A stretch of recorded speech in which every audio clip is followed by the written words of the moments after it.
Well, thank you very much, Mr. Chairman. Congratulations on being chairman of the committee. 2020 was a heck of an election cycle. It will soon be over, hopefully, in my lifetime, and we can move on with the nation's business. I've talked to Bernie several times about what we can do together, and there actually is a lot we can do together. I look forward to that. Senator Whitehouse is sort of on the fence about climate change, but if we can ever get him out of his shell, I would like to talk about what happens if General Motors by 2035 actually converts to all electrical vehicles. I mean, that's not, some left-wing group saying that. That's the General Motors saying that in 2035, I think it is that the date, or 2050, I can't remember now, that they're going to stop producing gasoline-driven cars. Well, what does that mean for the country, why they're trying to do that? And it gives us a chance, I think, to talk about big things.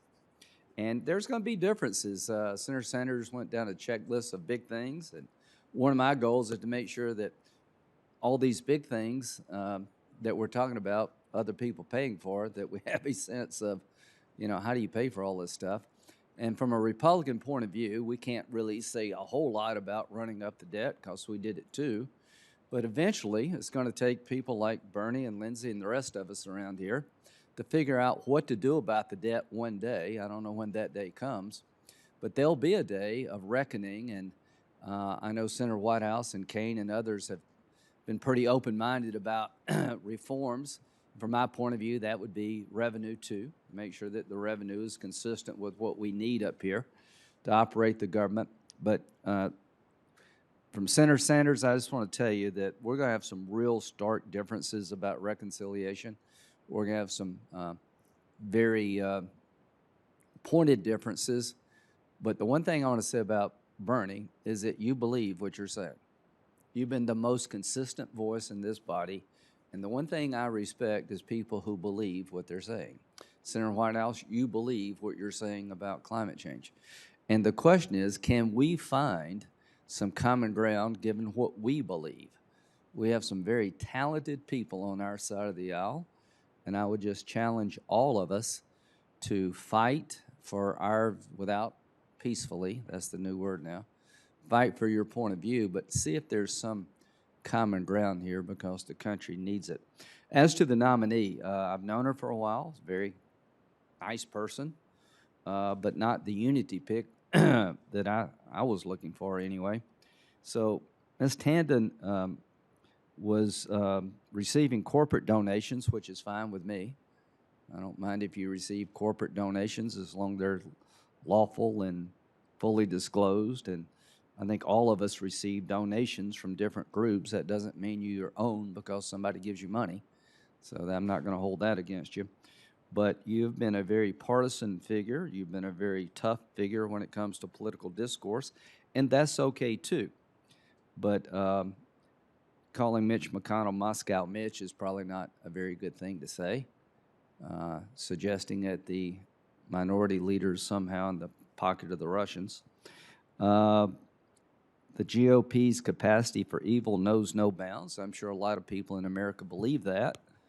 I'm not one of them. So Senator Sanders was Hillary Clinton's opponent, as we all know. So her scorn was not limited to Republicans. Russia did a lot more to help Bernie than the DNC's random internal emails did to help Hillary. Oddly, when Russia was trying to elect Trump, they did not attack Bernie Sanders. They chose to help him. They did this in the Democratic primary. They attacked the other candidate. I doubt if Bernie was Russia's pick either.